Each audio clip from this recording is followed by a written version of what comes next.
Bismillah, Assalamualaikum warahmatullahi wabarakatuh. Adik-adikku yang soleh dan soleh, jumpa lagi bersama Kagum Tio di channel Agza Kids. Nah, kali ini adik-adik seperti biasa, Kagum ingin bercerita lagi, Kagum ingin berkisah lagi tentang seorang nabi yang Masya Allah, Allah ceritakan kisah nabi ini di dalam Al-Quran. Siapa nabi ini? Oke, kita kasih tahu dulu kisi-kisinya ya. Jadi nabi ini adalah seorang nabi yang sudah tua renta bersama istrinya. Dikatakan bahwasanya nabi ini sudah berumur 100 tahun dan istrinya ini berumur 90 tahun. Nah, kebayangkan udah tua, tapi sayang adik-adik. Ketika sudah di umur yang sangat tua ini, mereka belum juga dikaruniai anak. Mereka belum memiliki keturunan. Nah, udah penasaran dong?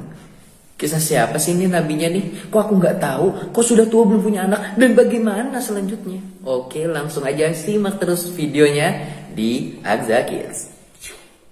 Nah, adik-adik, langsung aja Kagum ceritakan kisah nabi kali ini adalah tentang Nabi Zakaria alaihi salam. Masya Allah. Kagum kalau mendengar cerita ini ya, ini adalah salah satu bukti bahwasanya Allah itu memang mampu untuk melakukan segala sesuatu. Jadi gini ceritanya adik-adik. Nabi Zakaria adalah nabi yang setiap harinya bersembahyang, beribadah kepada Allah, sholat kepada Allah, beribadah di waktu, dia habiskan waktu-waktunya untuk berdakwah. Hai orang-orang, sembahlah Allah. Hai orang-orang, sholatlah. Dan Nabi Zakaria seringkali beribadah di Masjid Al-Quds, atau tepatnya Al-Quds ini adalah Palestina ya, yang sekarang dikatakan di berita-berita bahwasanya Masjid Al-Quds ini sudah dibom, sudah dihancurkan dan lain-lain. Nah, dulu Nabi Zakaria sering sholat di sana. Kemudian ketika Nabi Zakaria sudah sholat ya, sering beribadah kepada Allah, tapi ada satu yang diinginkan oleh Nabi Zakaria. Karena Nabi Zakaria melihat sekelilingnya orang-orang sudah mulai banyak yang berbuat kekeliruan. Sudah mulai banyak orang-orang melakukan kesalahan, kejahatan. Khawatir karena Nabi Zakaria sudah tua, nanti kalau Nabi Zakaria meninggal atau wafat, maka udah gak ada lagi yang menasihati mereka. Maka Nabi Zakaria berdoa kepada Allah, ya Allah. Dia berdoa, sesungguhnya tulang-tulangku ini sudah mulai melemah. Sudah tidak kuat lagi. Sesungguhnya uban-uban di kepalaku ini sudah mulai memenuhi kepalaku. Rambutnya sudah mulai memutih. Tapi ya Allah, aku tidak pernah sekalipun putus asa dari berdoa kepadamu ya Allah. Ya Allah, aku khawatir kalau aku meninggal nanti, aku khawatir umat-umatku, aku khawatir akan keluarga-keluargaku, mereka akan tersesat. Karena sudah terlihat oleh Nabi Zakaria, oh udah mulai banyak yang menyimpang. Maka dari itu ya Allah, karuniakanlah aku seorang anak. Meski aku tahu bahwasanya istriku itu adalah seorang yang akir, orang yang mandul. Tapi Nabi Zakaria tahu, sebagai seorang muslim, sebagai seseorang yang beribadah hanya kepada Allah, Nabi Zakaria tahu tidak ada yang mustahil bagi Allah. Kalau Allah tinggal bilang jadi, maka jadi. Dan Nabi Zakaria senantiasa berdoa kepada Allah. Dan ini berdoanya gak sekali dua kali. Sehingga turunlah ketika Nabi Zakaria sedang melaksanakan sholat, lalu setelah selesai berdoa, turun malaikat Jibril menyampaikan kepada Zakaria, ya Zakaria, wahai Zakaria, sesungguhnya engkau akan memiliki seorang anak, dan anak tersebut bernama Yahya. Masya Allah. Jadi Yahya ini adalah nama pemberian langsung dari Allah. Bayinya belum ada, tapi sudah dikabarkan engkau akan memiliki seorang anak, dan anak tersebut Allah berikan nama bernama Yahya. Masya Allah. Dan tidak ada, dan sebelumnya belum pernah ada yang seperti ini. Nama-nama Yahya ini belum pernah ada. Akhirnya Yahya pun heran, Yahya pun bingung. Gimana ceritanya? Saya sudah tua, udah 100 tahun. Bayangin ya, 100 tahun itu udah, mungkin kalau di Indonesia itu udah tuanya tua banget. Mungkin kalau ngomong itu udah Assalamualaikum. Sudah tua banget. Mungkin jalannya sudah terpapah-papah. Mungkin nafasnya sudah terengah-engah.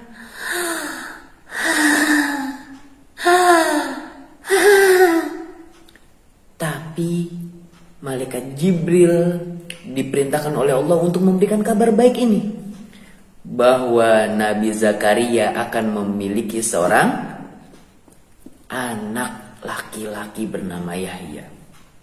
Nabi Zakaria masih bingung, lalu berkata kepada malaikat Jibril untuk menyampaikannya kepada Allah. Lalu bagaimana? Tolong sebutkan tanda-tandanya kalau memang benar nanti aku akan mendapatkan seorang anak. Kemudian Allah berfirman kembali, sesungguhnya nanti engkau di dalam waktu 3 hari engkau tidak akan dapat berbicara. Wah, jadi ciri-cirinya kalau nanti benar-benar Zakaria akan memiliki anak dan istrinya akan mengandung hamil, maka dalam waktu 3 hari Zakaria nggak akan bisa berbicara. Tapi dia masih bisa berzikir kepada Allah. Maka dari itu Allah memerintahkan kepada Zakaria untuk berzikir setiap harinya, untuk menyebut nama Allah, untuk bertasbih kepada Allah.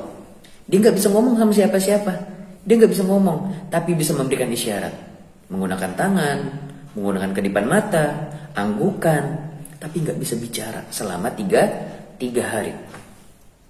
Ketika 3 hari tersebut dia udah nggak bisa bicara, oh berarti benar nih, aku akan memiliki seorang anak.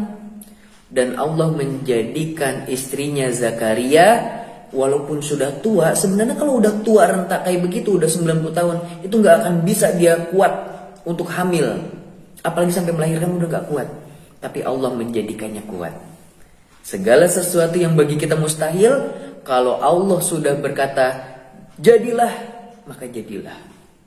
Atau dalam firman Allah, kun fayakun. Gak ada yang gak mungkin bagi Allah. Maka dari itu Nabi Zakaria senantiasa berdoa kepada Allah, dan baru kali itu dikabulkan oleh Allah Subhanahu wa ta'ala. Dan dia akan memiliki seorang anak yang bernama Yahya. Dan nantinya Yahya ini Allah berikan 4 keistimewaan. Nah, Masya Allah ya. 4 keistimewaan ini, yang pertama adalah musaddiqom bikalimati minallah. Dia akan membenarkan segala perkataan Allah. Dia akan membenarkan, yakin terhadap apa yang Allah turunkan, ayat-ayat Allah. Atau ada juga ulama yang mengatakan bahwasanya dialah yang akan membenarkan bahwasanya Nabi Isa turun, dan dia akan membenarkan ajaran Nabi Isa. Selanjutnya yang kedua, dia akan mendapatkan sebutan sayyid atau tuan atau tokoh, seseorang yang memiliki ilmu. Dia disebut dengan sayyid, ilmu, tuan, tokoh, atau seorang nabi. Dan dia juga akan mendapatkan sebutan hasur. Apa itu hasur? Hasur adalah istilah bagi seseorang yang membatasi dirinya dari dunia. Jadi dia hanya beribadah terus kepada Allah, berdakwah terus kepada orang-orang. Dan yang terakhir, yang keempat, dia akan menjadi nabi di antara orang-orang yang soleh. Jadi perbedaan antara nabi dengan rasul, kalau rasul biasanya orang-orang sudah mulai banyak yang berbuat keburukan. Tapi kalau nabi, ya, hanya nabi, maka dia hanya melanjutkan dari rasul. Berarti masih banyak orang-orang baik. Masih ada orang-orang baik, tetapi dia diutus menjadi seorang nabi. Kalau rasul, ketika sudah mayoritasnya orang-orang berbuat jahat, orang-orang berbuat buruk, baru diturunkan rasul. Tapi kalau nabi hanya melanjutkan. Masih banyak orang-orang baik, dan nabi inilah yang melanjutkan dakwahnya nabi sebelumnya atau rasul sebelumnya. Masya Allah. Nah, dari kisah Nabi Zakaria ini kita bisa mengambil banyak faidah. Di antaranya, segala sesuatu yang menurut kita mustahil, segala sesuatu yang menurut kita nggak mungkin, itu semua akan Allah jadikan mungkin. Karena Allah adalah yang dapat melakukan segala sesuatu. Sesungguhnya Allah lah yang mampu melakukan segala sesuatu. Jadi nggak mungkin bagi Allah ini nggak bisa, nggak bisa. Ya, Allah mampu melakukan segala sesuatu dan tentunya dengan usaha juga. Jadi nggak cuma berdoa ya Allah aku mau ranking 1 tapi nggak pernah belajar.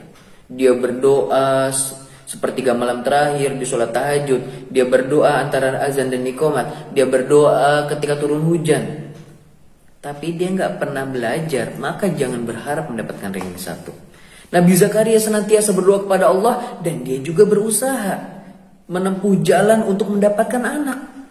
Dan Masya Allah, di usianya yang telah renta, Allah jadikan segala sesuatu yang gak mungkin itu menjadi mungkin.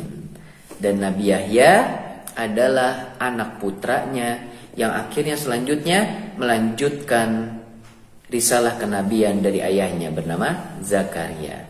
Nah adik-adik, demikian. Semoga apa yang Kak Agung sampaikan bermanfaat dan bisa kalian simak dengan baik. Kita tutup dengan doa kafaratul majelis.